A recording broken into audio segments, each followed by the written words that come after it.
Welcome to Seekers and Shifters, where we talk to the world's foremost experts in personal growth and development and ask them everything we really want to know. Hey, team. In today's episode, I am talking to Laura Slinn, and she is such an amazing person. Not only is she a trainer of NLP who dedicates her life to training other coaches, but she had an amazing fertility journey, a total medical miracle. And that's what kind of converted her into all of this personal work. It's such a cool story. I was so excited to have her on, and I'm so excited for you to hear her story and to just think about what's possible for you in your life. So enjoy. Laura, do you want to introduce yourself to the crew?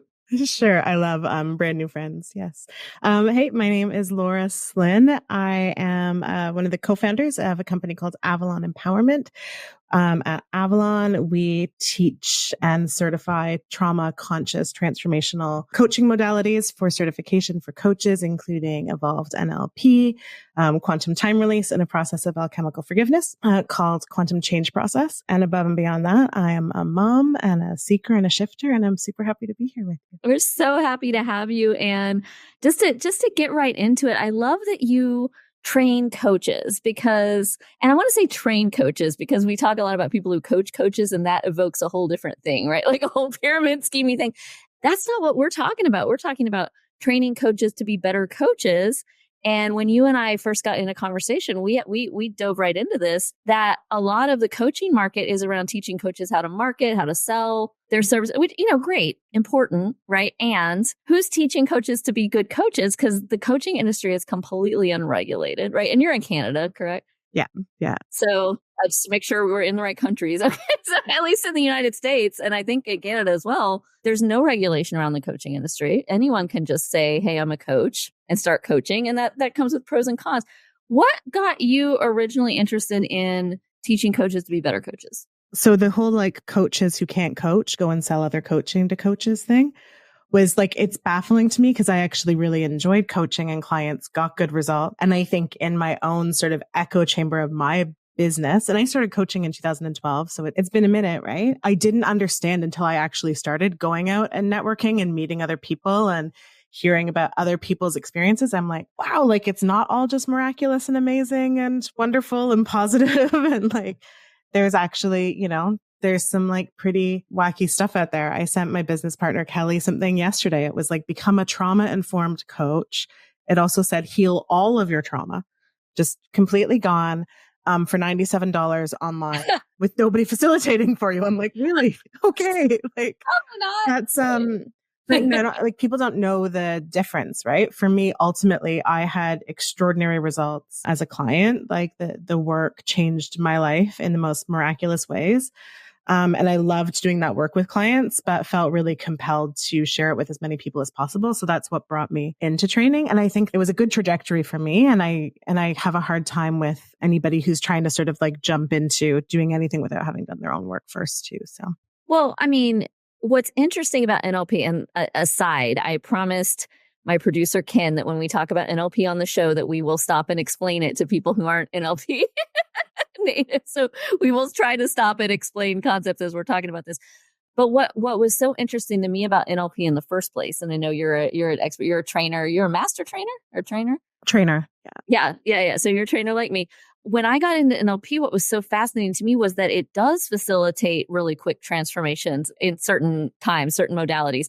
Probably your experience as well, you tell me, but when you start learning it and people are practicing on you, you go, oh my God, I feel completely different about something than I did an hour ago when I walked in here, or something happens to you a week later and you react completely differently than you would have. And you go, oh my God. And so that's one of the reasons we love the modality, is because it does facilitate quick change. Having said that, it is not going to heal all of your trauma instantly for $97. It's not $97.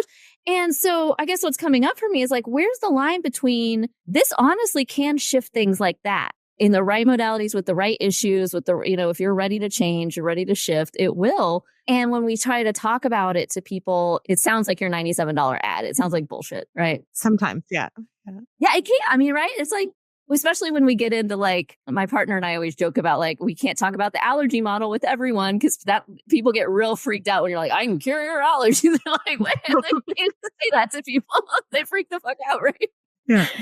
How do you talk about it obviously with integrity, also really to get out like the fact that this can change your life really, really quick. And it's not bullshit. It's not the same snake oil that you're seeing everywhere all the time. I think we have a huge belief in how quickly we can manifest problems. Like, you know that you could get sick just like this and that time is limited, but we don't believe that we can heal just like this, but it's the exact same thing. And I know my entry into this world was through a physical health and infertility crisis. And I was like, even though all the doctors were telling me like, you'll never be able to have a baby, you're far too gone in terms of the amount of scar tissue and damage I had. And I was like, well, if my body can manifest it, why can't it unmanifest it? Like, there was almost an ignorance and to whatever they were talking about that I was like, oh, okay, like I respect and appreciate what you're saying. And I'm going to go and look for somebody who can hold space for something else. So I think part of it is change does happen in an instant and can happen in an instant. And we have to be open to it. And I really believe that somebody needs to be facilitating that. So I think that's my biggest problem with stuff that is just, put out in mass quantity online, is when there's not somebody holding a safe space for whatever needs to come up. Like, so having someone who's trained and can hold that safe space to use the tools, who has the belief and the personal congruency through their own experience that change like this is possible. Like, it's not about the modalities. It's not about the certification necessarily, but my experience and my congruency projects the possibility for those miracles onto somebody else too. Right. So I think there's multiple layers to it. I love that. And I will echo that having a trained facilitator is so important, because when you're poking around in the back of your brain, sometimes stuff comes up. I mean, we hope stuff comes up. That's the point. We want stuff to come up so we can work through it.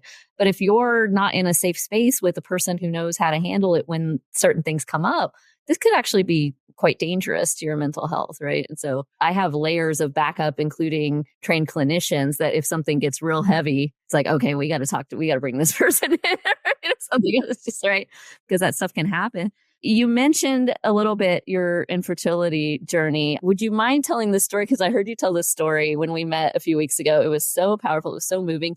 And we're actually recording this on a really significant date on October 7th in the story. So do you mind talking us through the journey? Yeah. So I guess back in 2009, 2010, I decided to explore why I was in such excruciating pain every single month, to the point where, when I would get my cycle, I would every other month or thereabouts, I wound up in the hospital with, sometimes I would pass out from acute pain. Sometimes it was just unbearable, worse than childbirth, worse than labor, cramping and pain and stuff. And so I wound up being diagnosed with what I believe they now call stage 5 endometriosis. But basically everything below the waist was stuck together. It was fused. You couldn't see my ovaries on an ultrasound because they were fused together with 7 large cysts.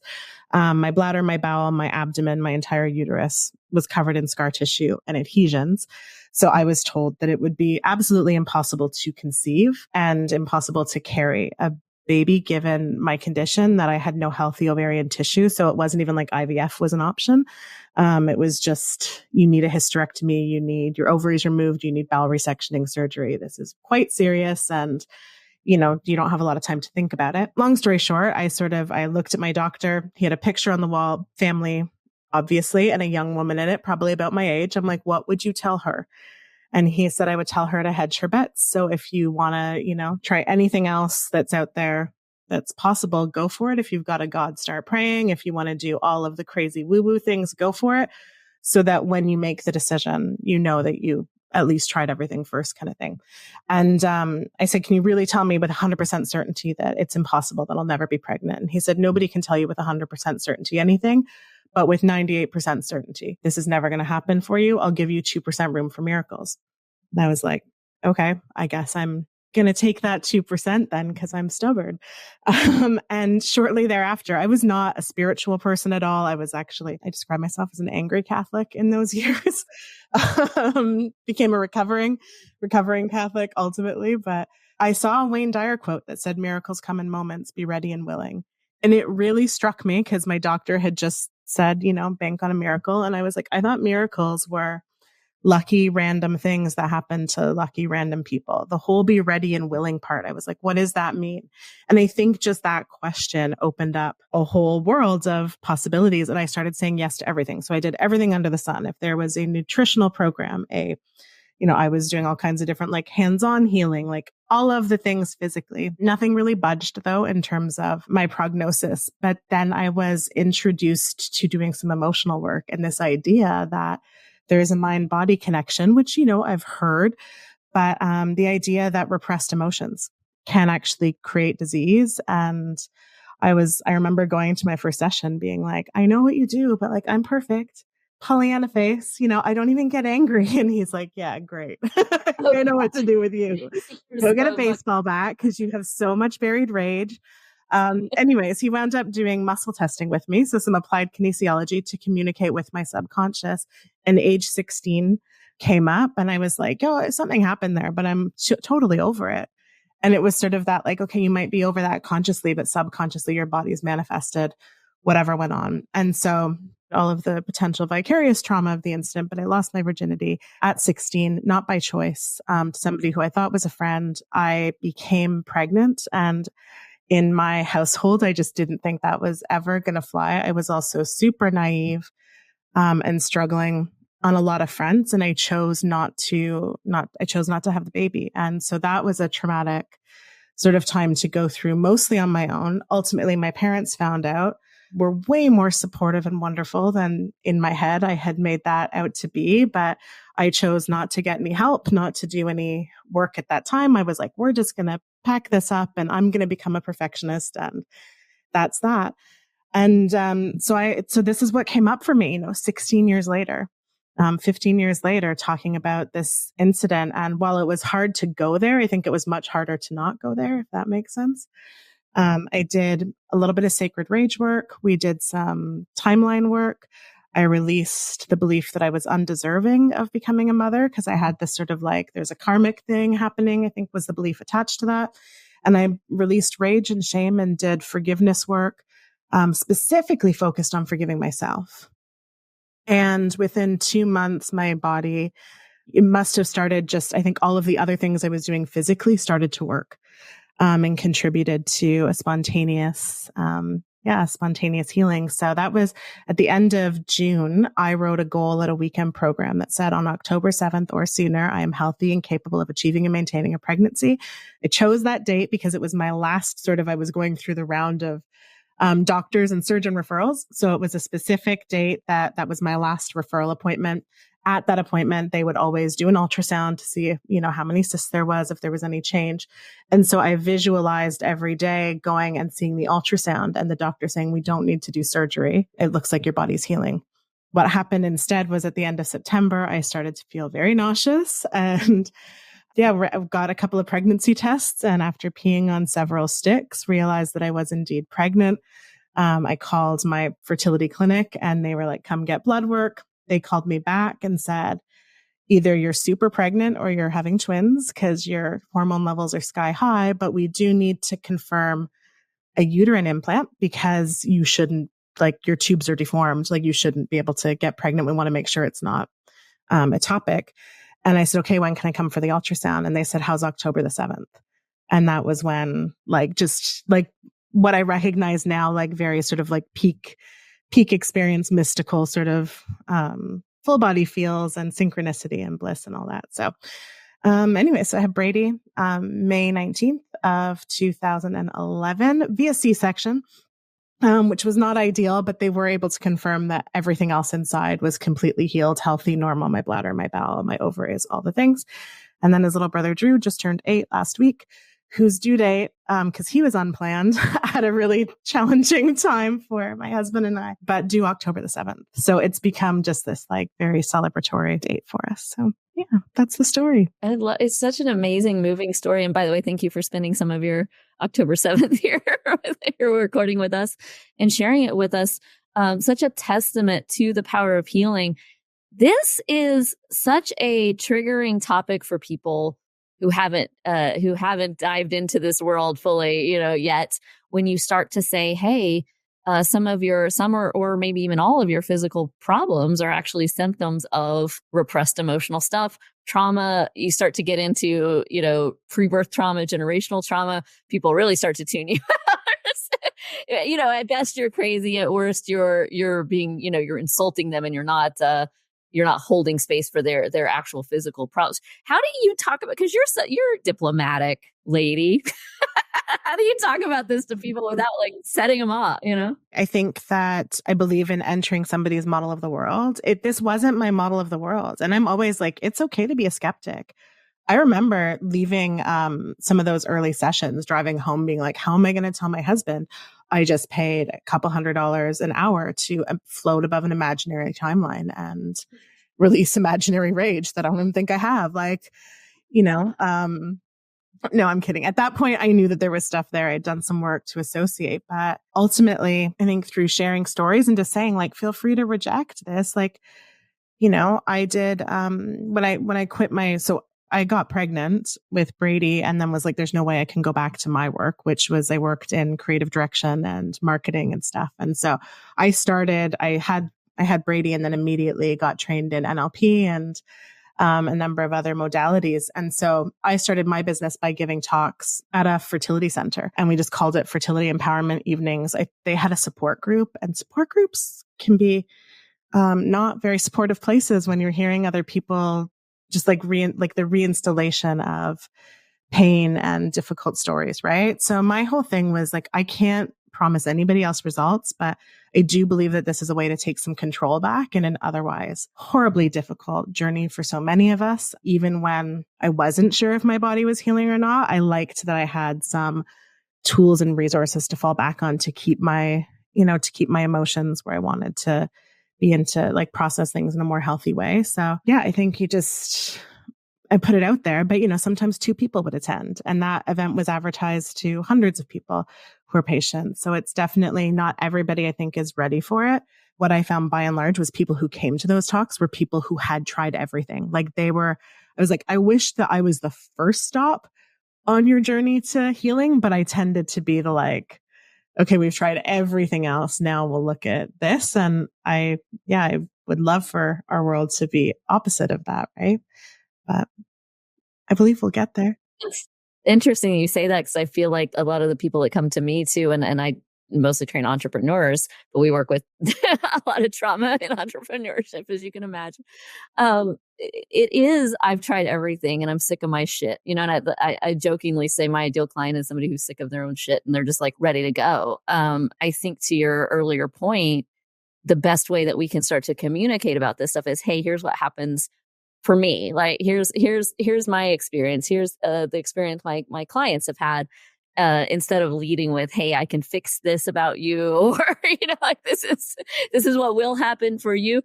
Because it's so dependent on somebody being ready to come and show up and let go and do the work. And so if somebody's sitting there with me and they're just kind of like, I mean, like you said, nothing wrong with being a skeptic, but if they start out like, hey, all right, show me something, we've got to unpack that before we can do anything else, right? Yeah. It's like my 13-year-old, he's surrounded by some of the best coaches and amazing people, but has yet to do a session because he hasn't said it's what he wants yet. Yeah. Yeah. You can't force it on anybody either. So yeah, with my kids, I'm always offering, all the different resources that we have access to. And if they want, great. Right. But yeah, you can't force it on anybody, including your own children, which is kind of interesting, kind of frustrating at times. I've definitely heard people, especially in the NLP world, especially speaking about romantic relationships, saying like, I got to the point where I couldn't even be in a relationship with somebody who hadn't done this stuff, or they're dragging their spouse to get trained immediately. It's like, we can't even talk anymore. Did your husband do any of it? Did you drag him? Yeah, he's done it on a more individual basis. And he actually came to the first weekend workshop where I wrote the goal. He came with me to that one. But then we went through the period of our relationship when I was like so consumed by all of it. And, like the newbie energy of, I do need everybody in my life to know about this and I won't shut up about it. So I did go through that, for a while. And at that point he was like, get it away. Like, please do not speak of the acronym in my presence. I don't want to hear any more about it. But yeah, ultimately, like, I think it was more through our own challenges in our relationship. And I was like, look, like, if this is going to work, I need us to at least be on the same page and speaking the same language. And if you can find something else that works as well as this does, then we can look at it. But he, he got into it more in like individual work. He's also a realtor. And so they get a lot of NLP exposure in real estate and mindset work and stuff too. So yeah, if you guys didn't know, the folks that are listening, because I didn't know this, like a lot of realtors are super in NLP. It's so weird. Like I would go to trainings and half the people in there would be in real estate. And I think it's mostly through Keller Williams, the real estate company, but they have like internal NLP coaches. They have a whole coaching program called MAPS where they just coach real estate agents on NLP. So this is a whole thing. Yeah. Oh yeah. It's like a whole thing. So yeah. So he's in different ways and we all speak the language of like focus and cause and effect and projections and all that. Mm-hmm. I got so annoying about it right when I first started getting into it. I was in a group called a Forum in Entrepreneurs Organization. So EO, if you're familiar with that, but there are, eight of us entrepreneurs. And every month we would meet and we would give our life updates. It's like that they call it the top 5%, like the top 5% good, the top 5% bad. Like, what do you need the group to know that's going on in your life? And after a few months, they were just like, every single update talks about NLP. You just talk about NLP all the time. Like, well, it's because it completely changed my life. It shifted my perspective on everything. I feel like a totally different person, and much for the better. And in some ways kicked off a journey of learning that got me into other modalities like somatic modalities, emotional clearing, like energy work, so that it's not the only thing that I do, but it is the thing that clicked for me. Like, oh my God, change can happen in an instant. Like you said, if your body can manifest pain in an instant, it can manifest relief in an instant. It can manifest release in an instant. Whenever I'm working with somebody for the very first time, that's the only thing I care that they get. Like whatever happens in the session, the one thing I want them to really get and to shift is, oh my God, this can shift. It is possible to change this, because once you start to realize it's possible to change, it's possible to shift, and sometimes it's possible to shift like that, then that's when you start going, okay, tell me more. Like, I want to learn more about this. I want to do more of this. And it's not going to cure all your trauma in 1 hour for 97, but it is going to unlock the possibility of healing for you. And that is just the most powerful thing I can think of that I could even do with my life, which is why this is what I do. Absolutely. Absolutely. Yeah. So we met actually at an event a couple of weeks ago in Toronto with our friend Gio, who does Archangel events. Now rebranded as Destiny. Will be rebranded as Destiny events. And what I love about Gio and his events is that he just finds the coolest people. So at this point, because that was my only my second event, I had gone to one in May, went to this one, and I'm just like, every time I'm here, I just meet the coolest people. There is something about getting yourself into rooms of other people who are kind of like you, who are kind of weird. At the first event I went to, there was a whole round table and the subject was, am I an alien? And I was like, I love this. I love this group. I love these people. Everyone was like, I'm an alien and here's what I'm here on earth to do. And I was like, yes, this is fantastic.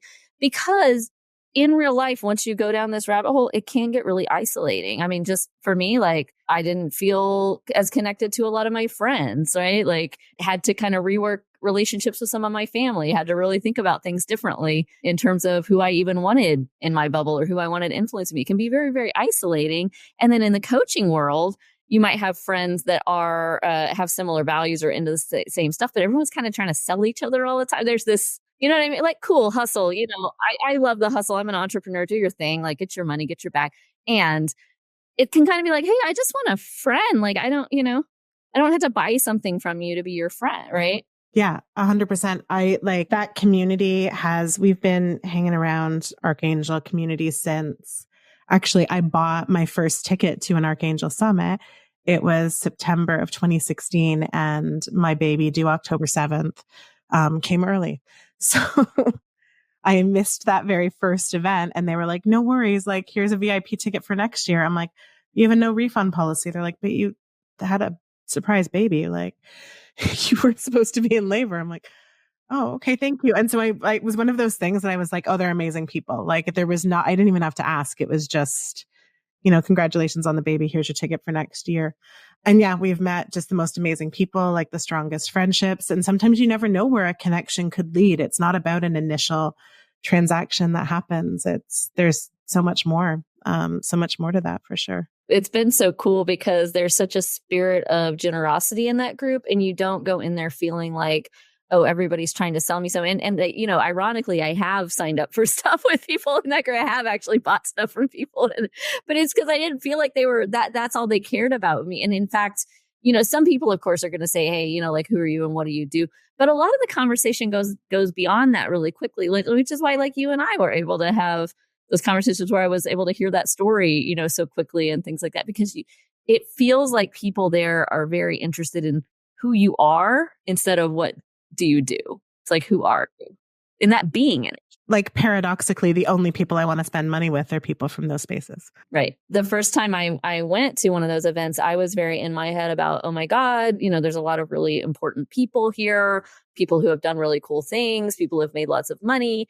And I'm just kind of, you know, me. And so it's like, what do I say? When people ask me what I do, like, what's my elevator pitch for these people? And it's like, I just had, you know, and I got to shout out our friend, James Ton. He's not a podcast guy. He's shy, but I'll shout him out a little bit. Sorry, James.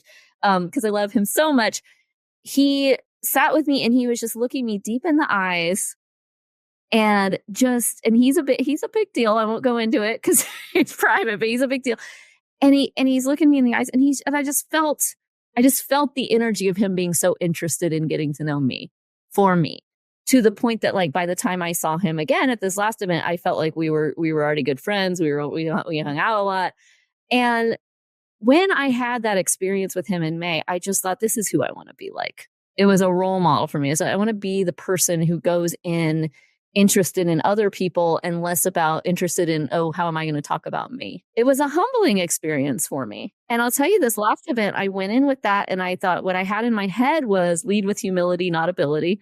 And I made such deeper connections with people than I did the first time when I was all nervous. I love that. I love that. Lead with humility, not ability. I'm going to use that.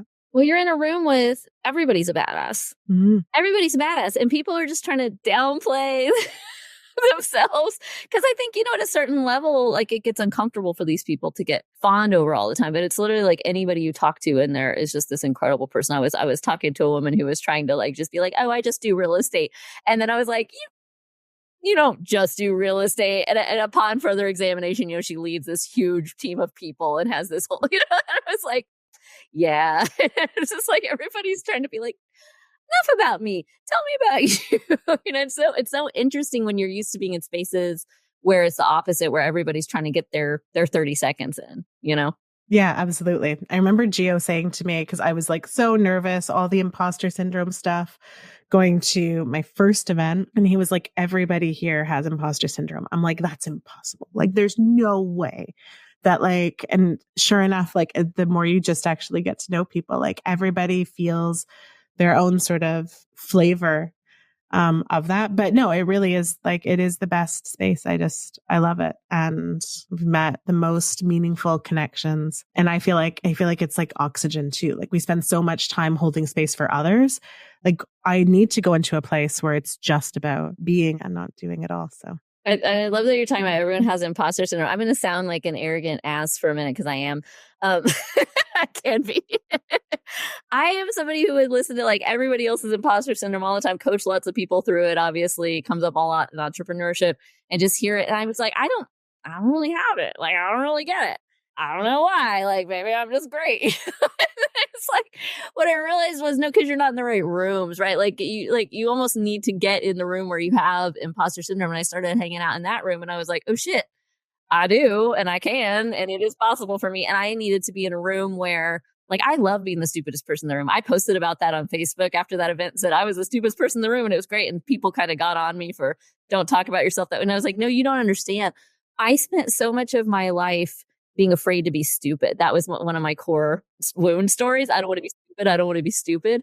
And I was able to flip that around and reframe that as, oh, yes, I do. Oh my God, there's nothing better than being the dumbest person in a room, right? And it's like, if you're not feeling imposter syndrome, if you're like me, if you're an Aries, you know, sun, moon, and everything, and you don't get imposter syndrome, get yourself in a bigger room because you will. And it's really important. It's really important to be little shit sometimes, you know, especially if you're used to being big shit sometimes. Yeah, 100%, 100%. And even the people who are like the big people in the room have areas where they hear what you do and they're like, oh my gosh, I know nothing about that. Or that's, you know, that's something that I really struggle with. So that recognition that, everybody has just immense intrinsic value. And if we can get out of our own way and out of our own ego, whether it's through imposter syndrome or arrogance, or looking at, I love G always says, like, peers, not prospects, looking at people as peers. And then you actually get to tap into all of that amazingness. Absolutely. Absolutely.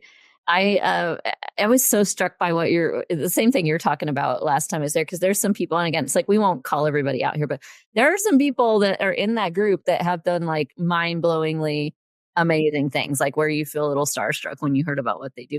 And then you start talking to them and it's like, maybe they did this big thing and now they're trying to do something else and they're starting back at the bottom of something else and they're feeling insecure about this new thing they're on the ground floor of. And it's like, to me, that's a marker of, okay, that's how that person got so successful in the first place, is they were willing to go into beginner mind and just be like, look, I don't know anything about this new thing. I'm starting over. It can even be really frustrating for some of those folks. At least, I understand. I'm not on that level, but as much as I can appreciate or understand, that everyone only kind of sees them for this last big accomplishment. If they started a big thing, if they sold a big company, if they did something like that, that's what people want to talk about. And they're coming and saying, hey, actually, I want to do this new thing now. And now I'm feeling a little frustrated because people only see me as that one big thing I did. So it's, yeah, we're all just people. Yeah, absolutely. What are you into now? Like, what's the next thing that you're going to learn? What are you starting beginner mind? Oh my gosh, that's such a good question. I was talking to Kelly about this, my business partner, the other day. I was like, I want to create more space for being a student again. Like, there was so much magic in that space. So there's a lot to dive into there. I'm also, I've backburnered, is that a word? I've put all of this, like the fertility work, even a book I wrote in 2018 that I didn't properly publish, on the back burner. And now I'm feeling like a really strong call to bring that forward. So probably, additional healing modalities. I'm really interested in German new medicine. I always have been. I probably know a lot more about that than a lot of people, but I want to get back into like a study mode there and bringing forward some, bringing that sort of work back into the space. So yeah, as a starting point, but there's about 100 million things. I'm the person that'll read 15 books all at the same time and be able to tell you where I'm at in each one. So yeah, me too. I think that's why we clicked. And I think that's why we're, kind of together in this whole group of people like this, is that we're all just kind of learners. We're all just kind of nerds that like to learn a lot of shit. You brought up, you said German new medicine, Germanic new medicine. I want to just explain that to people, my lay terms, not an expert, right? To anybody listening.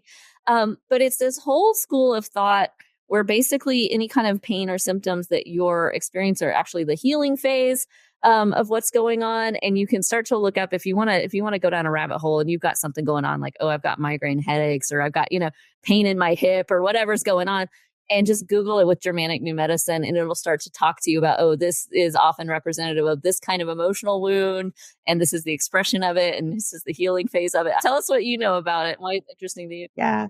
So I feel like, I feel super, super blessed, so where I live in Ontario is maybe a 15-minute drive to the home of Ilse-Dora Laker, who's started recently the German New Medicine Institute, or the Institute for German New Medicine. She worked like daily closely with Dr. Hammer, who created the GNM, for decades. And he sort of left the legacy to her. And I'm like, she's right in my backyard, and she's been amazing. So the idea is that the discovery was that any sort of unexpected conflict shock registers in the psyche, the physical system, and the brain simultaneously. So with a highly skilled, properly trained GNM practitioner, they can actually look at a scan of your brain and see which conflicts are in a conflict active phase, which are in a healing phase, and what it all has to do with each other. So it's a pretty amazing process. In 2015, I asked my husband for Christmas, I'm like, I would like a brain scan for Christmas, please, so that I can go and study myself. There wasn't anything wrong, but it was fascinating. That was my first meeting with Ilse-Dora. I drove to the States, got a brain scan, brought it to her, and she was able to give me basically my entire personal history and my medical history from a CT in her computer without me telling her anything, to the point where she even asked about if I had a patch of dry skin or some kind of rash happening on my right arm. And I was like, I do. I have a weird patch of skin on my right arm that just it's not painful, but it's there. And she was like, yeah. And just moving my arm up, she was like, "You're pushing your husband away. You guys need to do some work." And so that was actually when my husband and I sort of did a lot of deep work that year, and he changed careers. And I was like, how do you do that? So I'm completely fascinated by the work. When I was pregnant with Drew in 2016, I almost lost the pregnancy, and GNM, I believe, helped me save that pregnancy. Ilsadora specifically working with her. So yeah, I think it's really phenomenal, miraculous stuff, and would love everybody to hear about it. It's also one of those things that a lot of people sort of dabble in it and then put a lot out there. So when I do it, I want to get like right into learning it right from the source. And I'm super grateful to have Ilsadora so close to be able to do that. That's so cool. This, by the way, that's why I have this whole podcast, is so I can dabble and talk to all y'all interesting people and interesting things in a way that where we dabble with integrity here on Seekers and Shifters. So thank God your husband got you the brain scan for Christmas. No, just for fun, right? But like back to NLP too, Michelle, like I think NLP is the gateway drug for all of it. Obviously. Yeah. I'm not like such a hardcore, I am a hardcore NLPer. I'm a trainer. It's the foundation of everything we do. But I'm like, but it's just it's what opened the doors for everything else to be possible. All of the other amazing modalities, including somatic work and energy work and, quantum tools and GNM, all of that stuff came from NLP, and spiral dynamics also.